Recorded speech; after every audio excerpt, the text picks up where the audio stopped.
Looking around today, it's not hard to imagine how things might get out of hand quickly. In the event of nuclear apocalypse, remember that you can always trust Vault Tech. Vault Tech, luxury accommodations where you can outwait the horrors of nuclear devastation. Welcome to Head Games.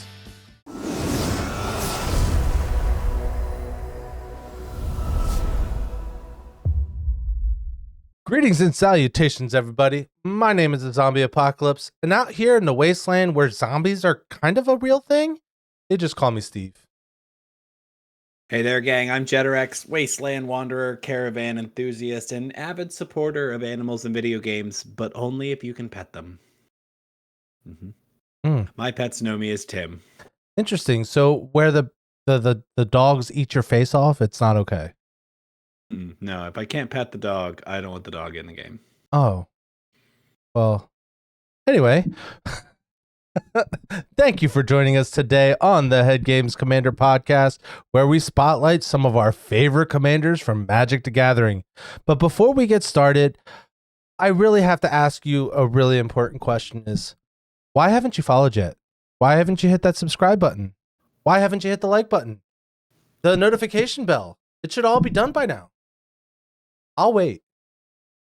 No, but seriously, we appreciate every like and follow that we get. So, Tim, who are we shining our spotlight on today? Today, our spotlight is on Dogmeat, Ever Loyal.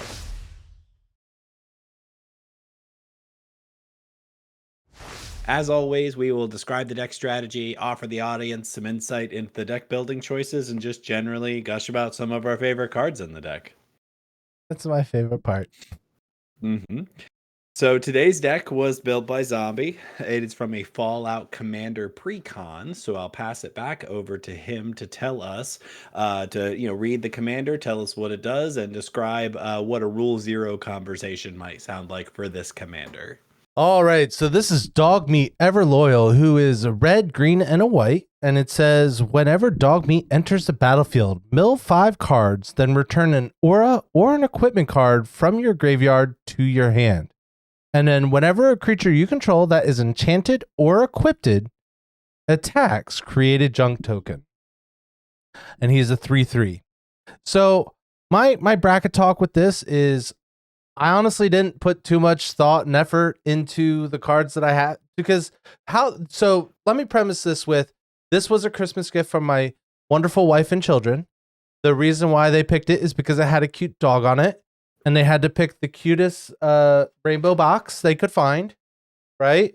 And the cutest sleeves they could find, and give it to me. So I was like, okay, I kind of want to just look at what I have in my home and just upgrade it a little bit. So it was just something that I kind of did on Christmas Day while I'm playing with my cards and stuff. So if I really wanted to, I could make this deck a lot better. This deck is fun the way it is, and I think I like it the way it is, just because, it has the Christmas memory to it, So, it's not the strongest thing in the world, but it will bite your face off if it gets a chance to. So, there is a 2-card combo in here. It's a hard combo to pull off, and I don't tutor for anything. In fact, the only tutors that I have are Fetch Lands and Ash Barrens, which is considered a tutor according to Card Realms, by the way, if you didn't know. So those are the only 5 tutors that are in the list. So again, it's just, this is laid back. This is my pizza and beer kind of commander deck. It's not meant to win immediately. It's not meant to be the most amazing, but I'm meant to have a good time with it. That's really that's different, I think, than the approach that we normally take, and sometimes that's refreshing. I think it's very valuable for people to know that we along with everybody else, sometimes we just get a deck and think to ourselves, I'm not going to fine tune this to be the best possible thing ever. I'm just going to put whatever I happen to have lying around in it and see how it runs, see if it's something that I want to continue playing, and just maybe let it be a little mid so that it can play at those tables. So, I mean, I think that that makes a lot of sense. Yeah, yeah. It's nice to have that mid tier because you're not going to run into me and a Tim every time you play at a Magicon. So this would be a very good deck to bring a Magicon where, oh, I only have a 2. This is kind of 2-ish. It kind of like this is the most 2 deck that I've ever made, but it still can do powerful things. Mm-hmm. Alrighty, so we're gonna go ahead and segue into our strengths and weaknesses of the deck. So, Tim, you saw this deck play once. What did you think the strengths and weaknesses were?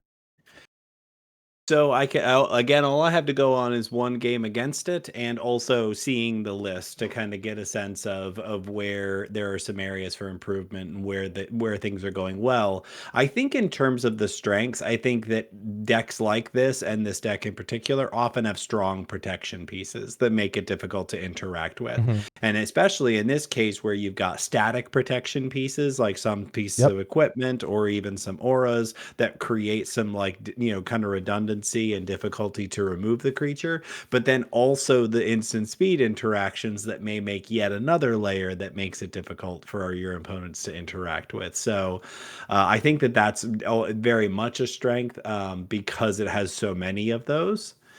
I also think ultimately that it's just an under the radar commander. And I'm just speaking from my own experience here. I've never played against this card before. So, what that says to me, and I don't have a huge data set here, but this isn't necessarily the most popular thing to come out of Fallout. So, you just don't see this one all that It's much. true. But I think that that's a strength because people don't necessarily know what this is going to do, and how powerful the junk tokens kind of can be as a passive impulse draw, yeah, as something that can potentially get you card advantage, but you don't have to use it right away. So Mm-hmm. there's definitely a benefit to that. I also think that, and this is just based on the list and somewhat the game that we played. I think it's actually capable of sneaking out wins with creative gameplay Yep. that you can kind of Rube Goldberg it a little bit, where Mm-hmm. it's like you can build this very complicated machine that doesn't necessarily seem to be moving towards a win. And then, the right thing happens at the right time. And now all of a sudden, everybody at the table thinks, oh, wow, we're all at risk to just be knocked out at this point. So, as far as weaknesses go, it's obviously an aura and equipment deck, and therefore it's a little creature light and a little modifier heavy. There's probably more things that go on creatures than there are creatures in the deck. Sure. And to some extent, that it works because you've got at least one creature. Because Mm. you've got your commander like in your hand essentially when you start the game. So even if you start kind of creature light, but I think that that can really work against you where you just draw the wrong half of the deck and you've got Oh nothing but yeah. modifiers and they deal with your commander and there's nothing for you to do about it. And I think it also usually, big emphasis on usually here, has to win through combat damage. Yeah. I know that there are some other things in here, but like that is the traditional way it's going to win, and Mm-hmm. that's a narrow line under some circumstances. So Right. that's what I thought about. How about you? You got to play it. What was it like for you, strengths and So, weaknesses wise? to kind of put your point on the lack of creatures, I agree that there's not a lot, but at least the creatures that I have, I won't be upset putting an aura on that can't move around on one of those creatures because either it's going to have a good attack trigger or it's going to have a crazy awesome activated ability, or when it deals damage I get this, or when something happens another thing happens. So like I don't have a lot of creatures, but the creatures that I have do bring my stuff back. They give my creatures double strike. Like they ramp me like crazy if they're certain ones. And some of the cool creatures I have are also equipment. So like when Right. they fall off, they're just now it's a creature that has that ability, which is pretty Yep. sweet too. There's not too many of those, but one of the strengths of this deck is it does not need its commander to win. It makes it a little bit easier because 21 is a smaller number than 40. Uh, but like these creatures get big, and when I'm attacking with them, like they're hard to block a lot of the time. So like Right. it might take 3 or 4 turns to kill somebody, but um depending on which cards I have, it might be 4 times attacking in the same turn. Who knows? So um so one of the weaknesses that I have is since the card draw is really conditional, it does feel like I can run out of steam a lot of the times. And the only reason why there's not better card draw in it is because this isn't a deck that I usually kind of run. I don't usually run the big Voltron-y stuff, so I don't have Voltron-y stuff in my collection. And it turns out I Right. do sell my cards a lot. So like I at one Right. point I had 10 of my honorable mention or cards to consider, but now I don't. Right. So we'll get to that later. But yeah, if I spent more time with this, I could definitely turn this into a really mean, really nasty turn my creature sideways decks, but that sounds like a lot of work, Tim. I think that like you've highlighted here that something that we may look at as a weakness, but is ultimately just a choice, and it is the power level of the deck, Yep. right? Like you chose to just put a finite amount of energy into building the deck, and this is what you got out of it as a result. So, and knowing that putting that lower amount of energy into fine tuning it is basically going to the cost of that is Mhm. consistency and also power at the end of it, but that is the kind of price you pay, and it's a deliberate choice at this point. So I Yeah. wouldn't even necessarily call it a weakness, but rather this is where you meant for the deck to be, and it just happens to be there. Okay, moving on. Next, we're going to talk about the basics. And what we mean here is there are traditional card categories that just about every commander deck wants. You put a certain amount of these types of cards in your deck to improve consistency. Think of these as your fundamentals. These are the kind of cards that you need to play so that you can play the cards that you want to play. And we'll give it back over to Steve here to give us a breakdown of how many of each of the basic categories we've got in the deck to get started. Alrighty, for card draw, there's 16, but it can be very conditional. Ramp, there's 15, but also can be conditional. 7 single target interaction and 6 mass interaction. So a little lower on the end of the side that I usually find myself on, but again, uh, I just wanted to put a pile of cards together and Mhm. not necessarily so fine tune it that now I made another 4 and now I can't play with people because I'm mean and smash people in the face with dogs that are cute. I think it is fair to say that the other thing that you definitely did with this list is you prioritized keeping the Fallout cards in That's it. also correct. And to that extent, because you kept more theme cards in the deck, you have to pay that price somewhere, and Mhm. it's very clear where you did. Like you have less single targeted interaction than you might normally run, because that's the trade-off right there, is that to make the deck functional, you need the card draw ramp and mass interaction, but the single targeted is where most casual decks like skimp in Mhm. order to get more of the theme cards in the deck, and here's a clear example of that. And honestly, 7 still isn't awful, right? Like I'm still happy to see the number 7. Honestly, before I was counting, I was expecting to see 3 or 4. But then, Right. then I started looking and I'm like, "Oh, there's actually more in here than I expected." And I think that that one is because we've expanded the idea instead of single target Mhm. removal into targeted interaction, that widens the hoop that you have to jump through to get a card into this category. But those really definitely count, because if Right. somebody's targeting your creature with removal and you play a card that protects your creature but it's only one, that's interaction. You just essentially Right. countered their spell. So it is functionally the same thing. So those definitely count in this All right, category. so I kind of want to preface that with something here. So to make it perfectly clear, I did not count lightning greaves as single targeted interaction because once it's on there, there's shroud, but I can't do it in response to something. However, Totally for right. instance, I don't think we talked about or going to talk about this card, but I'm going to bring it up now We we anyway. we we we are. We Oh, are. oh, are I'm we? fairly sure I know what you're talking about, and yes. Oh, well then I will save that for later then. Yep, we're talking about it later. So, Mhm. but I did count that particular card because it is instant speed. To- Clearly, I agree because I put it on the list.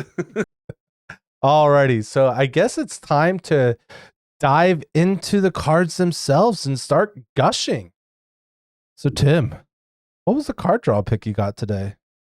I put up Pure Steel Paladin. We're gonna take the layup and do the easy pick here. Pure Steel Paladin's 2 white for a 2/2. Whenever an equipment you control enters, you draw a card. Equipment you control have equipped for 0 as long as you control 3 or more artifacts. So this fella, you're not this. You have the deck very balanced between equipment and aura, which makes this actually a little less impactful than it would be in a dedicated equipment list. But it's still pretty strong. And I have to say that the reason that I picked this one is I had a hard time identifying other really strong, really solid card draw because I was not paying attention to the junk tokens in the Yeah. list. And just so the listeners are aware, junk token is an artifact token that reads: tap this, sacrifice it, exile the top card of your library. You may play that card this turn, activate only as a sorcery. So it's a very conditional, very slow impulse draw that you can only use for one turn. So, I mean, there is a lot of other synergy Mhm. with the junk tokens specifically, and with just having extra rectangles that are artifacts on board. Let's Yep. not discount that at all. But it is those do count as card draw, but it's as Zombie said, it's very conditional. So I didn't really look at those very hard. There might be one in here that's really beneficial, but Pure Steel Paladin still top of the list as far as getting card draws off of your equipments. Alrighty, so the card that I picked it is Well Rested. It is 1 and a green, enchantment aura. Enchanted creature has, when this creature becomes untapped, put 2+1/+1 counters on it. Then you gain 2 life and draw a card. This ability triggers only once each turn. The triggering only once each turn does make me a little sad. I don't think it really needs to be there, but it's there. Um, and in a deck where I want to turn my creature sideways, yes, it doesn't do anything the turn I play it, but I'm going to be turning my creature sideways. Having another aura in play will make my creatures bigger from other cards and things like that. So, 2+1/+1 counters is nothing to shake a stick at. The 2 life probably could have saved my life the other day, and the drawing a card's also really nice, and it's consistent after the turn I play it. If it didn't have that clause, this card would be busted. I would deck myself. Oh, everybody would. Like Yeah. that it is so ripe for combo if it doesn't have the Yep. once a turn clause. It just is. Like that's why. Because it's an uncommon in a precon, which is super thematically appropriate. Like it Oh feels yeah. so like it's great card design as far as the Fallout series goes. But really think about it. 2 mana to do something you're already doing anyway that gets you makes a creature bigger, gains you life, and draws you an additional card. It's more efficient than Phyrexian Arena, I would say so. and all you got to do is have a creature that isn't immediately going to get removed. So I think it's a solid choice. I wish I had seen it. It's a great pick. Yeah. So we're gonna go ahead and dive into our ramp cards. So Tim, Hmm. what ramp card did you pick? Well, you counted this, right? Oh yeah. Okay. Yeah. So my pick was Bear Umbra, and this is a 4 mana aura. So it enchants a creature, and it reads: when enchanted creature gets +2/+2, and has whenever this creature attacks, untap all lands you control. So it also has Totem Armor, which says if enchanted creature would be destroyed, instead remove all damage from it and destroy this aura instead. So Totem Armor is really solid. As I talked Mm-hmm. about earlier, having all of these kind of pseudo protection pieces are great. And Bear Umbra, like, also allows you to tap all your mana on your first main phase, get your attack in, and get a second round of mana in. Under the right circumstances, it practically doubles your mana. It's just a really solid card if you're looking for any kind of aura list. Okay. So I want you to keep Bear Umbra in mind for the end of the episode. Okay. Okay. All right. Okay. So Everybody lock that in. lock it in. Write it in. Write it in the comments if you have to, so you don't forget. So the ramp card that I picked, It's cute. It's a dog that gets worn On by several other levels, dogs. it's cute. It's Yeah. hilarious. I picked Tanuki Transplanter. Uh, and it is a 4 mana artifact creature equipment dog. When Tanuki Transplanter or equipped creature attacks, add an amount of green equal to its power until end of turn. You do not lose this mana as steps and phases end, and it has reconfigure 3. So it's kind of expensive, right? It cost me 4 mana to play, and then it cost me 3 mana to equip. But I have cool cards that say attach all these things to one creature or other Yep. cool things. Piercel Paladin works really well with this card. Sure does. So I like it a lot because my creatures do get really big. The fact that I'm adding green mana and it doesn't leave is pretty awesome as well. It's a shame it's not mana of any color because it would just make my combo a heck of a lot easier. Mm. But lo and behold, it's just green. Yeah, But green's probably the least represented, you think, yeah? yeah. But I will say a dog wearing a robot dog that makes a whole bunch of mana just sounds cool. I love that this is a kind of floor and ceiling conversation where like the floor of this card is not necessarily great. I wouldn't even say that it's bad. Like No, if it costs one less, if it were 3 mana, this card would feel a lot I stronger. But agree. 4 mana for a 2/4, so when it attacks, you get green, but you have to be able to attack without it dying. Mhm, But it being attached to a larger creature, the ceiling of what this could possibly mhm, do is so enormous because any of the like give your creature +1/+1 for each equipment mhm. or artifact and enchantment in play, that makes a creature gigantic, and then you have an enormous amount of green mana. So the ceiling's very high for this card, but the Yeah. floor is pretty low as well. But I still think it's a solid include. Oh, I like it a lot. Uh, Alrighty. So now that we've talked about ramp, I guess it's time to hop right into single targeted interaction. And lo and behold, this is the other card we were talking about. So Tim, Yep. go ahead and spoil it for everybody. So we're talking about Silver Shroud Costume. It is a Fallout exclusive card. It's a 2 mana equipment with flash, which means you can play it at any time you can play an instant. When Silver Shroud Costume enters, attach it to target creature you control. That creature gains Shroud until end of turn. It also has equipped creature can't be blocked and a equip cost of 3. So it attaches to a creature when you cast it for 2 mana. You get to give a creature Shroud until end of turn. So it's going to stop any targeted interaction against that creature from resolving, but then it is also only until end of turn, which means it drops off and you can later equip more things to it and have the can't be blocked. So this is it's a $12 card because it was only printed here in Fallout, and it is a very very solid equipment and actually just arguably a solid commander protection piece Mhm. for literally because it costs 2 colorless mana. I would argue that there are a lot of decks that could probably be playing this over, maybe not over Lightning Greaves because it has other things, but right in that same wheelhouse of if you want protection pieces that are on equipment, this one protects it the one time it matters and then makes it unblockable. So I compare this card to Whisper Silk Cloak a lot. And this is Okay. just a strictly better version of that because having Shroud all the time can actually be a problem in a deck like this. Yeah. So having it so it only gives Shroud for the turn that I play it makes it so much better. And Yeah. that clause of equipped a creature can't be blocked. Good night. Bye. It's great having this episode. Don't forget to like, comment. Just kidding, guys. But no, like, just my creatures get so big. So yeah. Anyway, we're gonna go ahead and go into Yeah, my.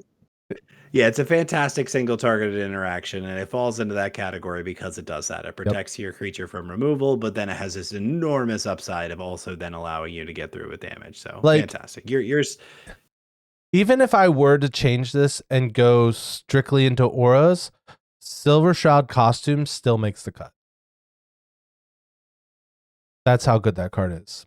So Yeah. the card that I picked is actually a common that gets seen in most sets because I was actually looking for the exact printing a moment ago, and man, this card was printed a lot. We're talking about Valorous Stance. It's chaff, but it's a 2 mana instant that says choose one. Target creature gains indestructible until end of turn, or target creature with toughness 4 or greater. Destroy target creature with toughness 4 or greater. So it's doing both, right? It's either Mhm. protecting my commander or getting something out of its way. Um, Yep. yes, the toughness 4 or greater definitely greatly reduces what I can target with it, but like being able to cast this in response to someone's blasphemous act or my own blasphemous act or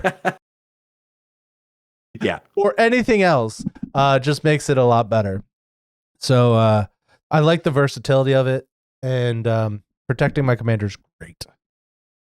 Find myself including this card a lot in just about any white X deck Mhm. that like wants to protect the commander. I agree that the narrowness of the destroy clause of it is tough, and it occurs to me that the reason for that is that there is a whole long list of commanders that you can't hit with this, Right. because and including yours. Including mine. Like, if it is not already equipped, it's just a 3/3, so you can't actually target this with that. So it just occurs to me that, that's part of it, is that you can't beat somebody's commander with it. And a lot of the time, there's plenty of gigantic commanders out there, Ureni, Mhm. that could definitely absorb this card. Um, I'm not, not Not in hurt or shock about anything. that No, still. no, you're Mm-mm, not hurt by that. mm-mm. All right. But yeah, the just being able to get a well, honestly, I'm probably going to use it for the protect my commander side most of the time anyway, Agreed. because like even if your creature is toughness 4 or greater, my commanders that when you block it is going to kill it and trample over it anyway. Right.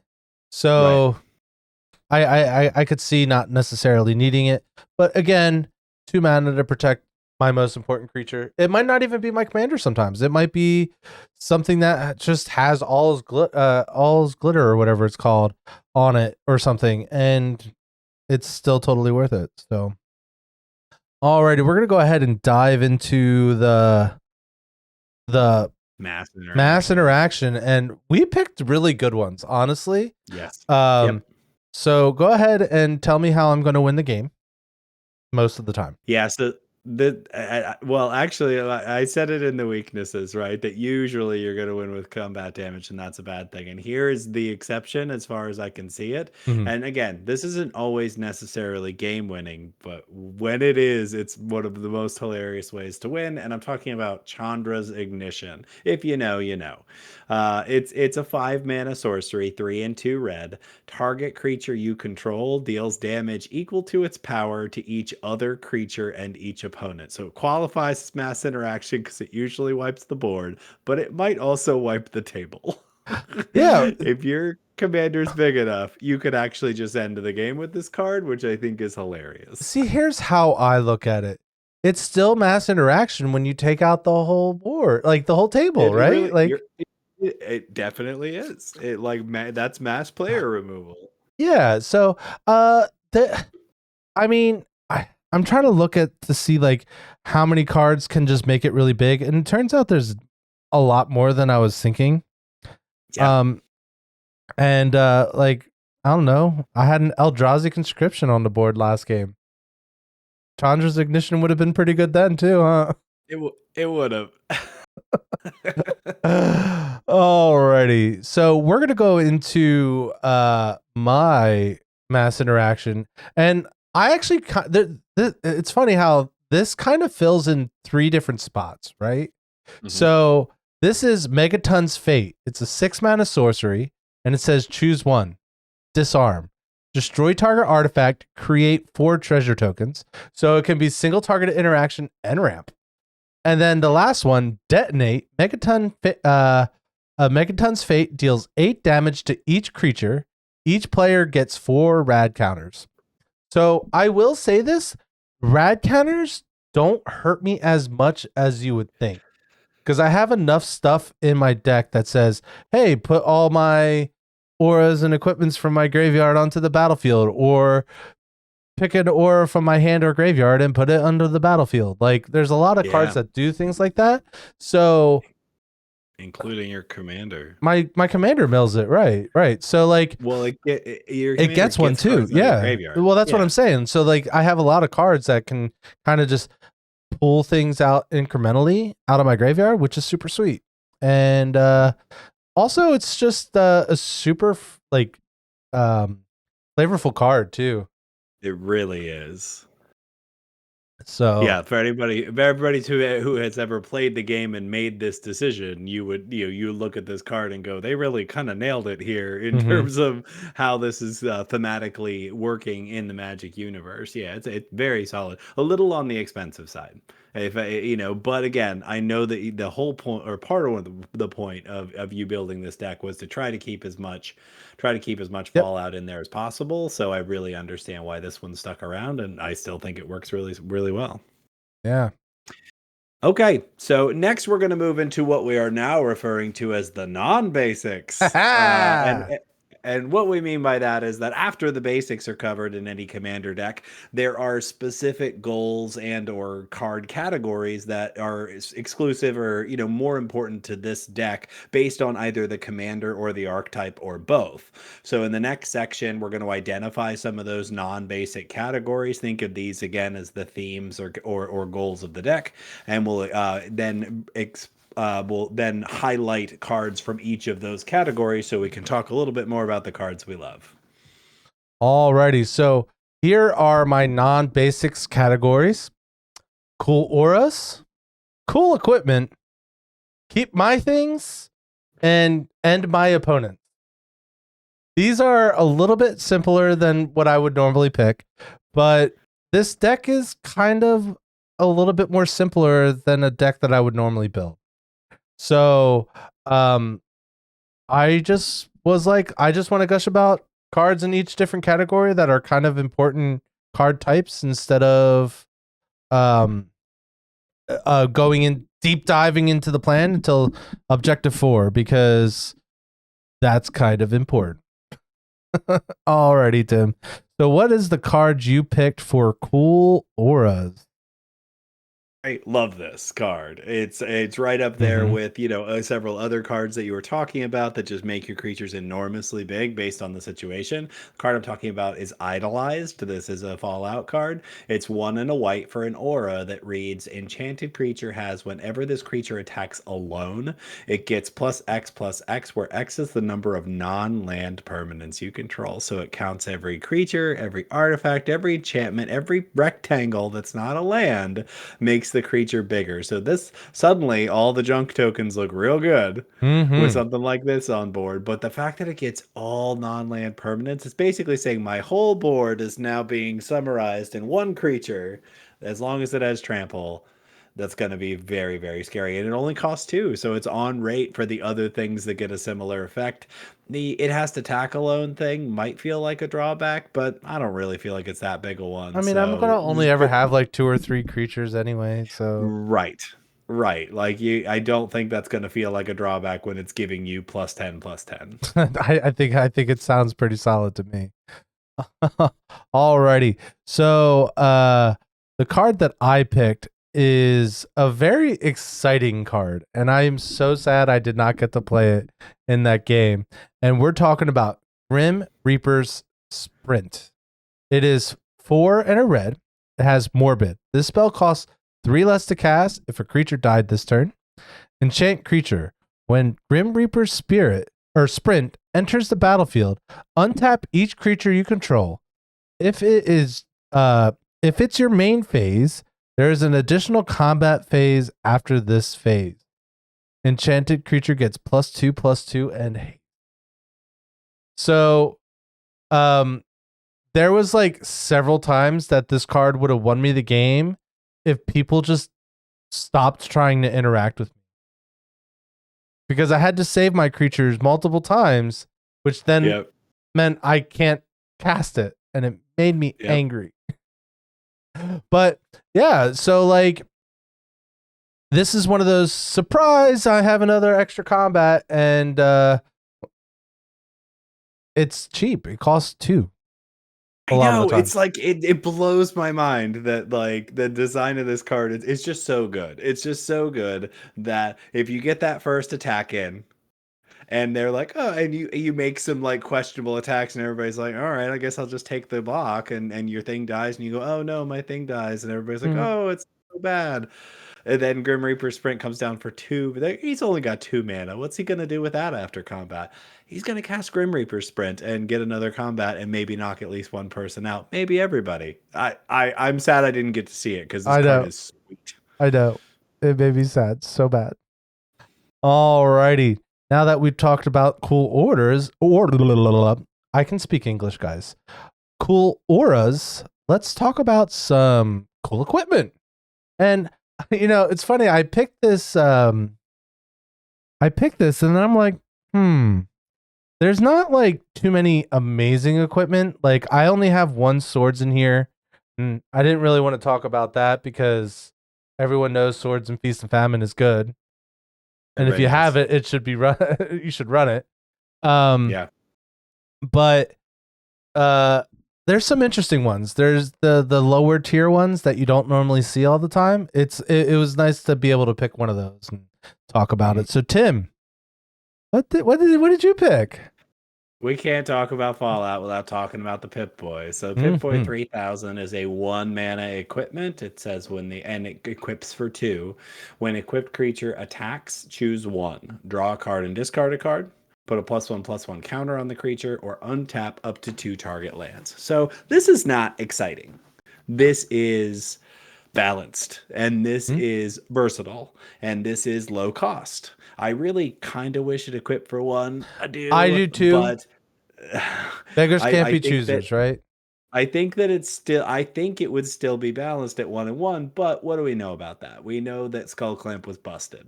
So 1 and 2 feels like that them trying to make sure that there's no chance that this ends up not busted. But frankly, making your creature one bigger every turn is nothing to shake a stick at. It's very good over the course of the game. But untapping 2 lands, especially it's just 2 target lands. So if you have a land that's producing more than one, like really that's going to make this even better. Mhm. So and again, whatever you need in that situation, do you need to look at more cards? Do you need Yep. your guy to get bigger? Do you need to ramp a little? It's going to do whichever one of those makes the most sense, and I think that that makes it a really solid card to think And about. it does none of them the best, but like the discard isn't always necessarily bad. Okay. Totally The agree. +1/+1 counter is kind of a small benefit, but you know what? I'll still take the +1. And then like the untapped 2 lands, even at face value, that means it equips for free for the first time. Right. So, and there is ways for me to get multiple combat phases in a turn. Oh my god. Hey. It's weird. Now there's not a lot, but the one's really, really repeatable. We'll discuss Yeah. that later. No, I think Pip-Boy 3000 is just one of those things that's like as you said, it's not flashy, but it does what it needs to do, and it does what I need it to do. Yeah.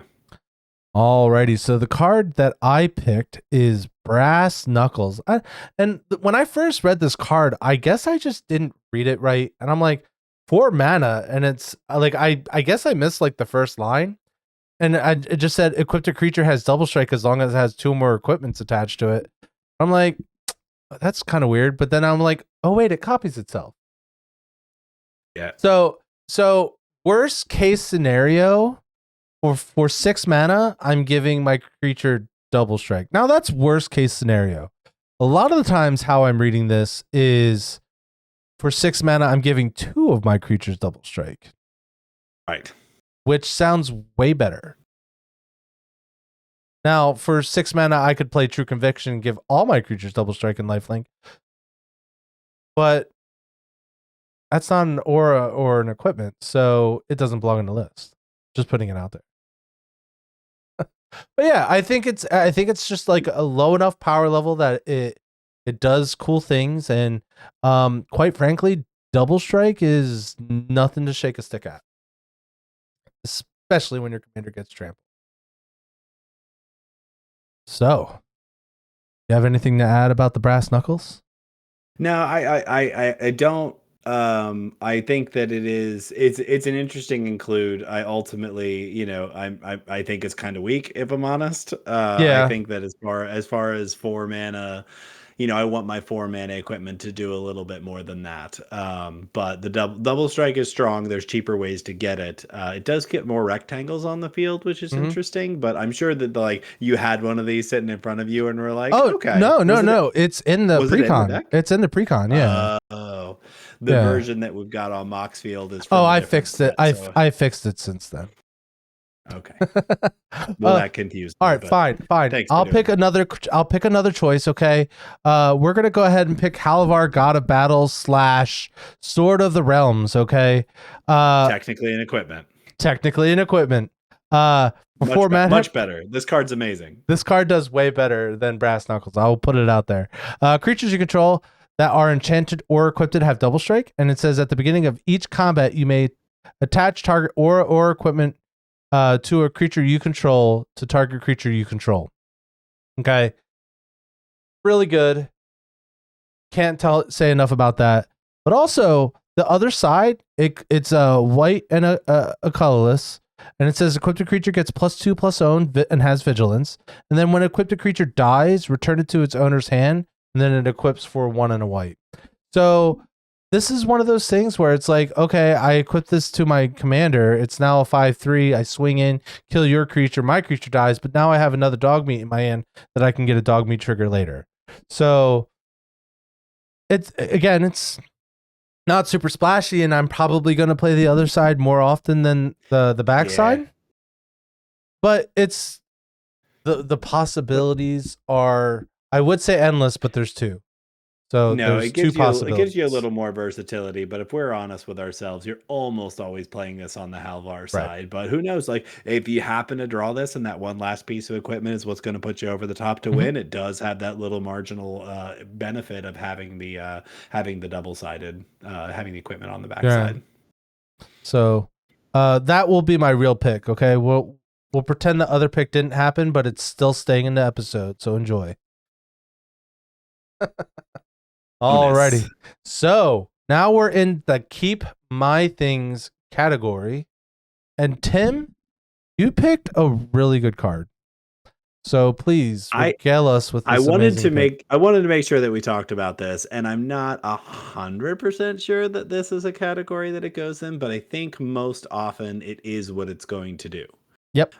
It is going to allow you to sneak out a win sometimes, but it is also just going to make a creature that was targetable a moment ago no longer targetable. And we're talking about maybe the best card in this pre-con period. Mm, It's inventory management. It's a red and a white for an instant, and it has split second, which means as long as this spell is on the stack, players can't cast spells or activated abilities that aren't mana abilities. For each aura and equipment you control, you may attach it to a creature you control. So you can move every piece of aura and equipment that you have, or just one, or mix and match, whatever makes yep. sense. You may change where they are equipped. So this makes all of your equipment free, and all of your auras move if you want them to. Which means if you've got multiple creatures out and multiple equipment and aura out, you get to change everything however you want at instant speed, which screws up people's Yep. interaction, but also could potentially mean I swing in, they go, oh, I don't need to block. That's only a 2/2. And now suddenly everything on my board is on this one creature and you're out of the game. Very Yep. powerful card. It's and the fact that you can't counter it because it has split second. Beautiful. It's a Yep. beautiful thing indeed. So yeah, I 100% agree. This is probably the best card that was in the pre-con. That was like an original printing, right? Like that Yep. card is Yep. solid. So we're gonna pick the card that I picked. I just love this card, so I put it in there, and I have it in my 99, and I always try to find a way to squeeze it in. We're talking about Luminous Broodmoth. It's 2 and 2 white. It's a flying insect that says whenever a creature you control without flying dies, return it to the battlefield under your control with a flying counter on it. Okay, let me put this into perspective. The only creature in my list that has flying is Luminous Broodmoth. So whenever something dies, it will come back with a flying counter. And what's scarier than Dogmeat? That is flying. Flying dog. Pork, pork. Yeah, I just like this card a lot. Board wipes happen a lot. So Yep. I'm just gonna say, hey, I'm just gonna keep all my stuff and go ahead and I could see even wiping the board aggressively. Like I play Luminous Broodmoth and then just immediately windmill slam like a blasphemous act and just say, gotcha guys. I could see it. I could also see my creatures being big enough that the blacksmith act doesn't kill it either. So that is another way to go with it. That's true. So yeah, again, it's not like the best card. It doesn't make super sense, but flying is a good form of evasion, and creatures do die in Commander. It turns out. It does. I don't have to make them die. Yeah, people. Your opponents will do that for you if they're playing a decent amount of single targeted interaction. Yeah. So, not the best card in the world. It's just a fun card that I always want to find room for. So I found room for it, and the fact that it's 3 mana for like my commander's 3 mana, and then the next turn I can play Luminous Broodmoth. It's kind of a nice like, okay, now my commander's safe for at least a little while. So, Tim, we have officially made it into End of My Opponents. So Yeah, Tim, how do you win? How would you say I would win? We already talked about a couple of things, but my choice for this list was one of the like highest ceiling enchantments in the deck, one of the highest ceiling auras in the deck, and the card is Mantle of the Ancients, which it was in the precon, and I love the Fallout art of this. Yes. So it's 5 mana for an aura, which might sound like a lot. But what it does is when it enters the battlefield, you can return any number of target aura and or equipment cards that could be attached to the enchanted creature from your graveyard to the battlefield attached. And then it gives the creature +1/+1 for each aura and equipment attached to it. Ooh. So in a deck that is milling cards, that is stuff is going to the graveyard, it's drawing and discarding, it's dumping a bunch of stuff in the graveyard. Mantle gets everything back attached to your commander or to another creature that's evasive, and makes it just absolutely huge. If this gets something like Idolized or something like All That Glitters and a few other things, easy for the creature to get upwards of 20/20 very, very quickly. Did we mention Eldrazi Conscription yet? Because that's in the list. That's in the list. So that's +10/+10 right on its face. And if that's in the graveyard, Mantle of Ancient gets it back and everything else that's in there as well. So maybe it gets Grim Reaper's Sprint. Who knows? Who would have seen that one coming? Yeah, this card is incredible. With all the mill that I have, like, and like I even have like the ogre-headed helm. Where it's like I'm just gonna discard my hand and draw 3 cards, and I can keep doing that, fill up my graveyard, and then be like, oh, by the way, here's everything, and now you're dead. It comes out of nowhere. I think that's what I like about it the most. Is like, yes, but it is very easily stopped. All you have to say is, oh, I'm killing that creature you're equipping, and then I'll just cry. I mean, so that's why you do the thing. That's why you have so many things that give hexproof and so many things that allow you to make it indestructible.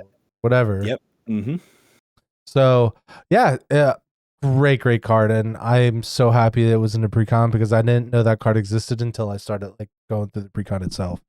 So this is the card this is my combo piece that will end everyone's day. The card that I have is Aggravated Assault.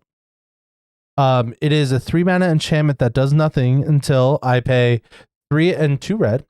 Untap all creatures you control. After this phase, there is an additional combat phase followed by an additional main phase. Play this ability only anytime you could play a sorcery. So, Uh, the way the combo works is I have either Sword of Feast and Famine or Bear Umbra and at least 5 lands. Every time I attack, I untap my lands. Then I pay 5 mana and then do it again. As long as my That creature doesn't technically die. counts as a 3 card combo Because I need a creature. Yep. because you need a creature. Yep. So like it doesn't actually fall into the category of 2 card Uh, combo. is there? Nope. This just taps for green. Never mind. Because I was thinking like Bighorn Rancher could do something about it too. Because like that, I just need to tap. But it only adds green. So like, another way you could abuse it is just have a creature that taps for 5 or more mana, or multiple creatures that tap for mana. Then you just untap them Sure. infinitely. That is something that I've done in the past, but uh, if I really wanted to make this better, I'd probably lean heavier into that as well. But Sure. again, uh, game's got to end, but like it doesn't got to end that quickly. Yeah, that's a 3 card combo where 2 of the cards are essentially, like one of them, the activation requires 5 from the gate, and the other piece of the combo is either 3 and 2 to equip, or 5 mana or 4 mana on Mhm. a creature that already is out there. So it's mana intensive. You're right. It's not a combo that you're going to get too quickly, but it'll close out a game. Oh yeah, for sure. Alrighty, folks. So now we are in our honorable mentions, and I'm excited about these cards because they're all really cool and they all do really cool things. And this is probably what I would say is probably one of the other better cards that is in this list. Um, so the card that my first honorable mention is Armory Paladin. It is one, a red and a white for creature human knight, and it's a 3/3 with trample. It says whenever you cast an aura or equipment spell, exile the top card of your library. You may play that card until the end of your next turn. What I like about it is it gives me time to play it, right? And when you have as many auras and equipments that I have, like it can draw me a lot of draw me a lot of cards. Um and uh it's just solid. Like I wouldn't be upset putting an aura or an equipment on him because he already has trample. So Yes. like he has good keyword, right? He has a great keyword. He he becomes scary pretty quickly with the equipments that I have. And you know, it's really really good card draw. This is one of those things where it's like I wanted to kind of put this in my card draw category, but I think this card is more important than just putting in the card draw category because it just does so many good things for me. Yeah, I think this is super strong. And it has the delayed impulse draw. Like that extra turn is so Mm-hmm. important, especially considering when you have things that are as expensive as you do in the deck. Because there's definitely going to be moments where, you impulse draw into something like almost perfect, and it's a six Right. mana spell, and it's like, oh, now I'm in trouble. Now that impulse, I basically just lost that card. Not only did I not draw a card, I also just burned a card. Yeah. So that's really, really tricky. But I think that most of the time you're gonna get a land off of this. And if you're clever about the way that you sequence those things, you're really gonna get an enormous amount of value out of that. Yeah. So the until the end of your next turn clause makes this so much better. It makes impulse draw almost a draw at that point. Alrighty, so what's the card that you picked? Zach, I'm actually really glad that you picked it. I was kind of saving Yeah. it for you, um, because it's a fun card, and I didn't want to take all the fun cards. So go Well, that's ahead. very lucky because I had never seen it before. I didn't know that it was in the deck, and you saved it for me, knowing I would pick it, even though I have never mentioned it or seen it before. It's like we're So friends and something, and I know what kind of cards you would pick. it's a 3 man. So the card is 3 dog Galaxy News DJ. So this is one a red and a white for a human bard. It's a 1/5. When you attack, You may pay 2 generic and sacrifice an aura attached to 3 dog. When you sacrifice an aura this way, each other attacking creature you control create a token that's a copy of that aura attached to that creature.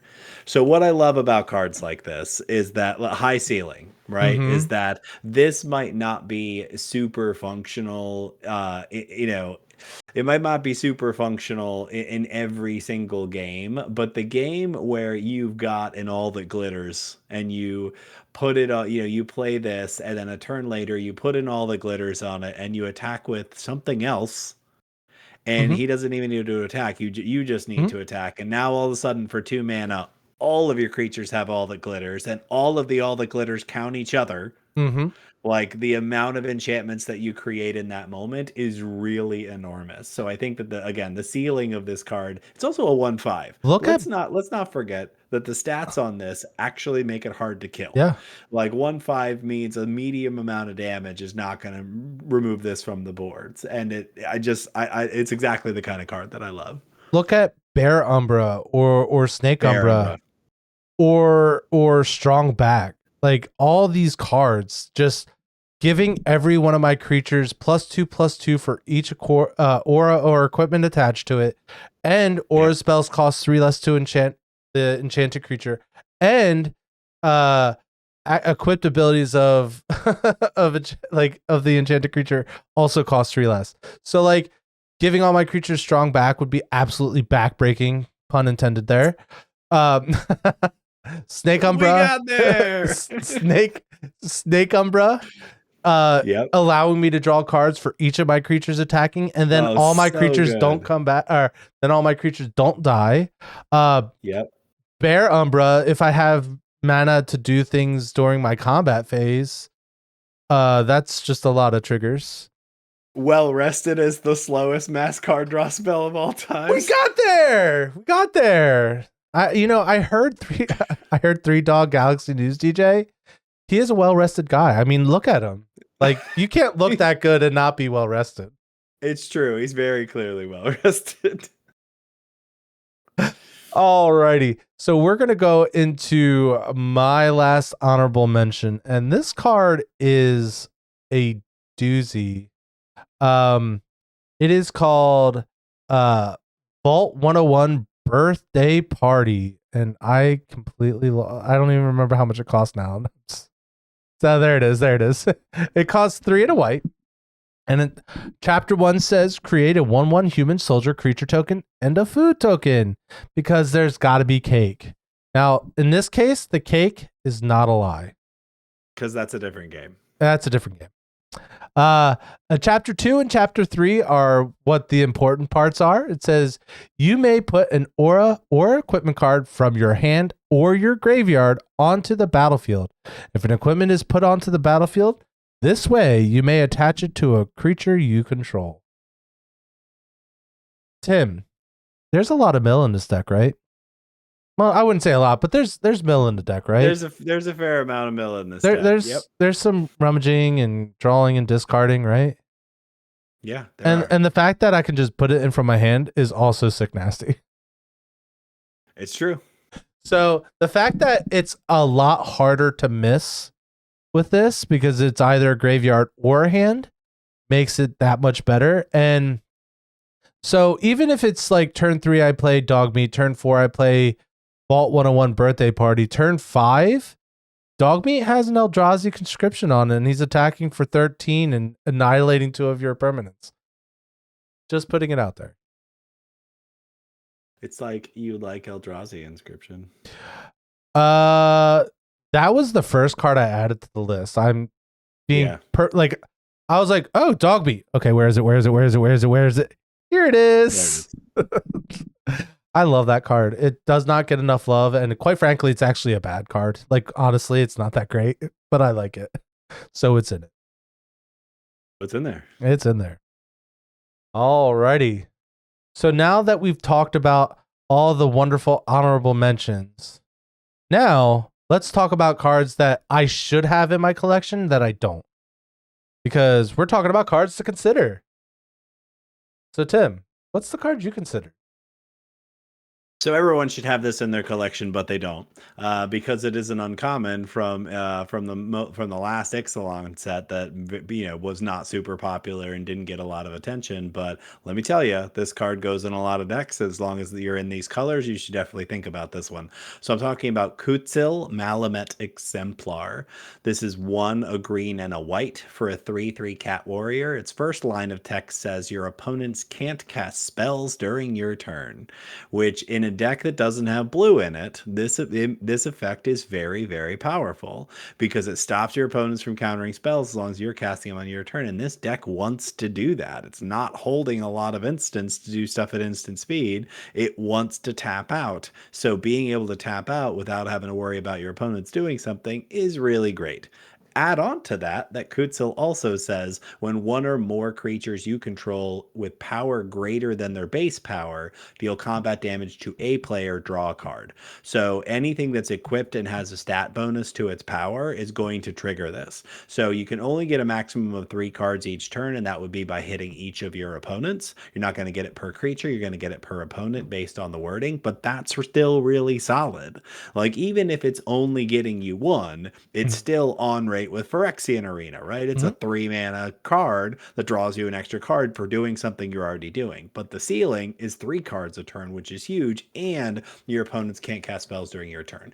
This is a solid include if you're playing any kind of counter synergy or aura synergy or equipment synergy, anything that's making your creatures bigger than their base power and toughness. If you're in these colors, Kutzil's an all-star. All right, I do have one problem with this card, and I'm really mad that you brought this card up. It's a cat. So he's not going to get along with Dogmeat. He's going to try. Yeah. But it's a cat. Yeah. Maybe subconsciously that's why I did this. Just because it wants to say, meow, are you doing today to the dog? And the dog just gets offended by it. I mean, I don't mind saying it in a public forum, but I'm 100% more of a cat person than a dog person. I love dogs, don't get me wrong, but if I had to pick, cats are my choice. Well, that's why you always play Summon Bean Bean in our games. No, we do. I summon Bean Bean, and she'll show up sometimes. But yeah. So I hadn't considered that I was bringing a cat to a dog party, but it's still a really solid card, and I think that it is definitely a card that if I had it, it would be in the 99. Okay, let's make that perfectly clear. And so the card that I picked, and this is the card that I said I had like 100 copies of at one point because I opened a lot of this set trying to get an intervention. Right. I know. We're talking about Saram Senior Artificer, and it's 1 and a white. It says whenever you cast an aura, equipment, or vehicle card spell, draw a card. It's just an Enchantress's Presence. Like, it's any one of those. Like, I'm doing what I'm doing, draw a card. And it would be really good. I just sold probably 10 of them, like, yep, in Atlanta. It's funny because it's like, this isn't a card to consider that is like, have you not seen this card? Though this like, no, I'm embarrassed that I don't have at least one of these sitting around. I am very embarrassed. And you know what? It's like dirt cheap, and there's a million of them. But that's the perks of content creation. I get to be embarrassed in front of all of you guys. Isn't that great? So good. I'm pretty sure everyone has heard of this card, and the fact that I don't have one just is like, dang. I don't know how this happened. It's really like it's surprising that they didn't try to like shoehorn this into the precon. Honestly, it's like this deck is actually split between those things, split between equipments and aura, or like it's doing both, which is actually kind of rare that it's like going in both directions instead of just picking one. And really, SRAM's better than Pure Still here.